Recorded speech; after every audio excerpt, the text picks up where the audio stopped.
Hello there and welcome to the Card Grotto. Today I'm creating a non-traditional Christmas card using the Best Gift Ever collection from Hero Arts. So let's get started.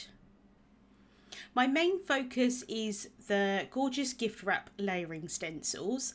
So there's the stencil that creates the shape of the gifts, and then you've also got the patterns that you can add on top. So you can use these in a few different ways. I am actually going to use them in two different ways in this video. I'm also using the Wrap It Up letterpress and foil plates, and these coordinate perfectly with the stencils. You can see that the bows are going to fit on really nicely in that orientation where the stencils are. And then there's also the gift boxes die, which again coordinates perfectly. So you can use all of the products together, you can use them separately and in lots of different ways. So I'm going to start off by pressing the bows using the Spellbinders Betterpress Letterpress system. The press plates, or press plates and foil plates they're called, because you can do either with them, which is great. I'm pressing them today, but you can definitely do hot foiling with them. It does come with a placement guide so that you know where to line up the bows with the other products. And although I'm doing this in a slightly different way today, I am using this placement guide because I thought it would just be a little bit easier. So I've placed that down onto the chaser of the system, and then I've held that down with some Best Ever craft tape, and I've placed my plate on top. This works out so that you can use an A2 size panel. I am, however, using a larger panel because I want there to be some wiggle room just in case I mess up slightly as I go along. So I've placed a piece of cardstock onto the platen there and again held that down with some Best Ever craft tape. I'm using regular cardstock today rather than the kind of recommended letterpress cardstock. So I'm not going to get like a really deep impression like you would with the letterpress look, but it does give a little bit of an indentation, and obviously it does transfer that ink as well. But it's just to be aware that I'm not getting the exact look that you would ordinarily go for if you were using letterpress. I'm inking up my plate with Betterpress black ink. I'm being careful here to try and ink it up really well. However, the best thing about using black ink is that if I accidentally get some areas where the coverage isn't perfect with that ink, I can go in with a black pen and fill in those gaps. So I can run that through my Platinum 6. And that is going to transfer that ink onto the cardstock. And as I say, it's going to give a little bit of an impression into that cardstock, but not as much if I was to use the cardstock that is recommended for this technique.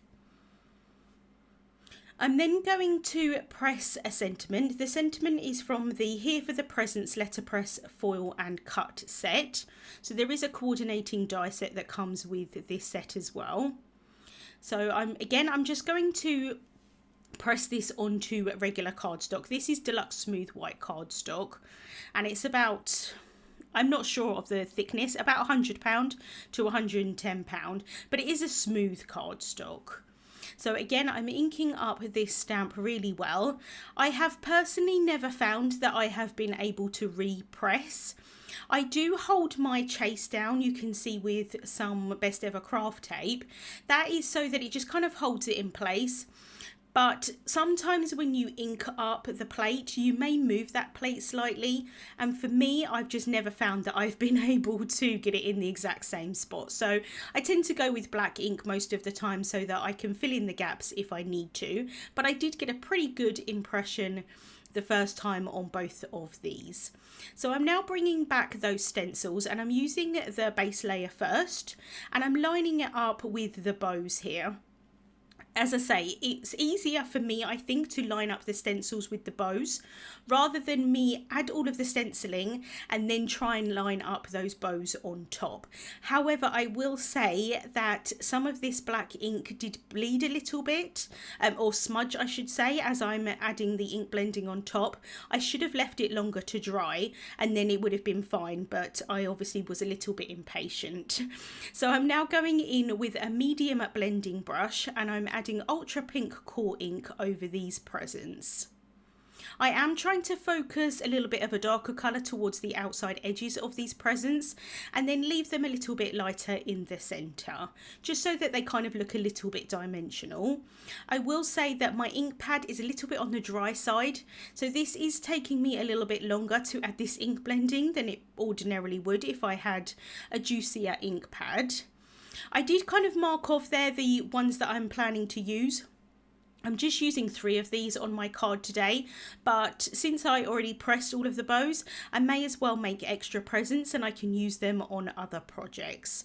I'm just going in with the one colour here, but you could mask off different presents and have them all be different colours if you want to, or you could do this multiple times if you're going to die cut them out and have lots of different colours of presents. Like I say, you can use these products in lots of different ways. So I've got a pretty good coverage on those 3 bottom presents now, and then I'm going to go in with the top ones here. And like I say, I'm adding a little bit of a darker colour towards the outside edges. I thought that I was going to use the one on the left hand side, so I didn't focus that much ink on the right hand side, and in the end I ended up using the one on the right hand side. But for now I'm going in with raspberry jam core ink, and I'm removing most of the ink onto my scrap paper here because I didn't want it to be too dark, but I did want there to be a slight difference because this is the present that's going to be in the middle of the stack, and I thought it'd be quite nice to have it a slightly different colour. However, like I say, I changed my mind in the end and went with a different present, but that's okay. So I can remove that low tack tape and lift off that stencil, and you can see that I think they look really nice as is, but I am going to add the second layer of the stencils on top to add that pattern on. So I'm just lining that up, and here I'm going to mask off a couple of areas just because I want to change the patterns on some of these presents. So I'm starting off with the 2 there at the top. I'm going to keep these 2 as these patterns. So I've got the stars there on the left here, and I'm using the same shade of ink, the ultra pink ink, but I'm going in with a few different layers. On this one here with the stars, I do use the residual ink from the brush that I used with the raspberry jam ink just to make them a little bit darker. And then this one here on the right, I'm just using that ultra pink ink. But again, like I say, I'm going in with multiple layers to make sure that you can really see those patterns. But I didn't want them to specifically be a different colour, but you could definitely do that, and I think that that would look really nice as well. Kind of like if maybe you did pink at the bottom and then purple as the pattern, that would look really pretty. So again, I'm just masking off those presents there at the bottom, the ones that I want to change the patterns on. And I'm just going over this one here with these spots. I can then remove all of that tape. And then I'm going to leave the 2 without the patterns on for now and add them later. So I can lift off that stencil, and you can see here that you would have a really nice panel. If you wanted to keep it flat, that would work really nicely. Obviously I've used a larger piece of cardstock, so you would want to cut that down so you didn't have the ink blending on the edges. But for these ones I did want to cut them out. So I've placed that die over the top and run that through my die cutting machine to cut out the presents. So now I'm going to add the ink blending on the other 2 presents. I thought it was easier in this instance for me to die cut them out and then add the stenciling on top instead of trying to mask off even more kind of areas and things like that on that stencil. So you can do it in 2 different ways. So I've added the stripes, which isn't the one for this gift, but again, you might as well get some more use out of the stencil and change it up if you want to. And then for this little square one, I'm using these trees. And again, this isn't how it was made to be used, but why not change it if you want to? So going in with multiple layers of that ultra pink ink so that I can add in those trees. I can remove that stencil and you can see the trees there on that little gift. And I like the tone on tone look. I'm then going to die cut out my sentiments, so I'm using the coordinating dies from the Here for the Presents letterpress foil and cut set, holding that down with some low tack tape, and then I can run that through my die cutting machine. I can just pop out all of the little pieces in between those letters.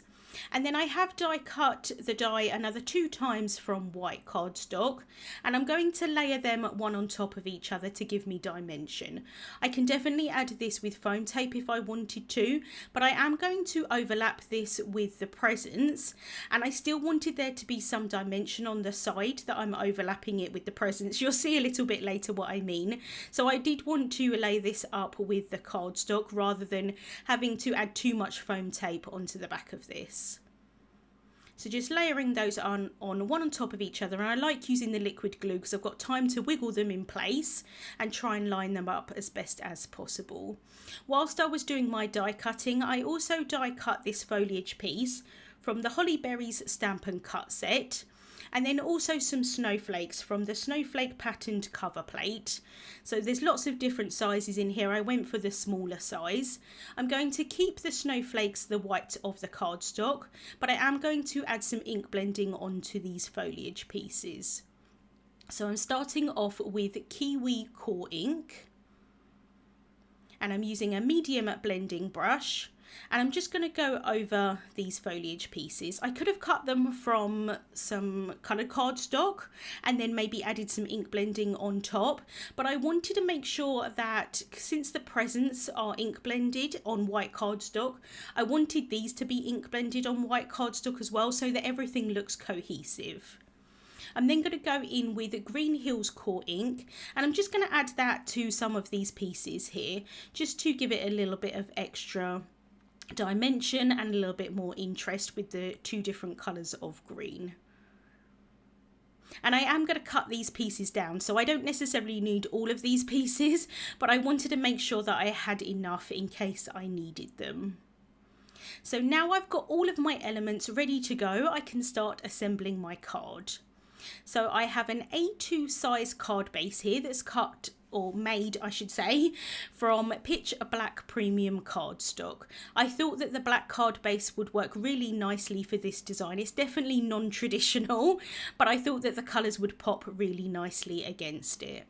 So I've added some thin foam tape onto the back of this present here at the bottom, and I can adhere that down onto my card base. I can then add some foam tape onto the other ones and then add those on top. I am going to try and offset the presents a little bit. I did a similar design for my release card with these sets, and I felt that my stack of presents looked a little bit like a wedding cake. I mean, I still think it looks really pretty, but I was obviously going for more of a stacked of presents look rather than a wedding cake. But again, versatility, you could make a wedding cake out of this, and I think it would look really nice as well. So I've cut some of this foliage down, and I'm going to kind of pop it around where these presents are. I thought that it would just add a little bit of extra embellishment, make it a little bit more Christmassy. So I'm bringing in these snowflakes here, and then I can cut some of this foliage down. I don't think you'd probably find foliage with snowflakes. I'm kind of using the snowflakes, I suppose, a little bit like flowers. I think holly would work really nicely here, or poinsettias or something like that. But I quite liked the snowflakes with the foliage, something a little bit different. Like I say, very non-traditional this card, but I do like how it turned out. I suppose a little bit more on the modern side. So I can add some liquid glue onto the back of these foliage pieces, and then I can pop those behind those gifts there. I then can add some more thin foam tape onto the back of the snowflakes and pop those in place. And then I can just do the same thing for the rest of the foliage here, adding a little bit of that liquid glue. I'm only adding the glue to the bottom of this foliage, so that if the top kind of flips up a little bit, it's going to add a little bit of extra dimension onto the card. So just trying to sort of pop that behind that present there, and then again I can adhere that snowflake down with some thin foam tape. And then I can just finish off with this last one here towards the bottom. So just popping this last foliage piece in place. And I really like having that extra kind of pop of green. And although the card is non-traditional in its colour scheme, I'm kind of swapping red for pink or pink for red.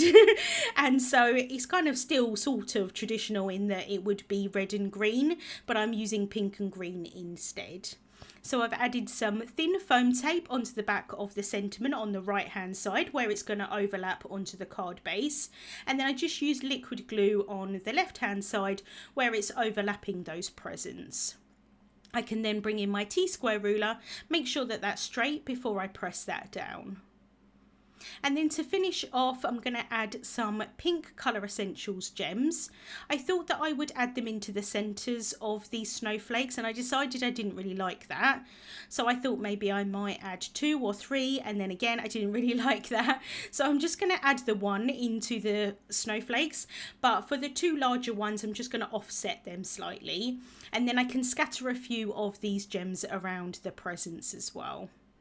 Just adds a little bit of extra sparkle onto, again, a very non-traditional Christmas card, but I really love how those colours pop against that black card base.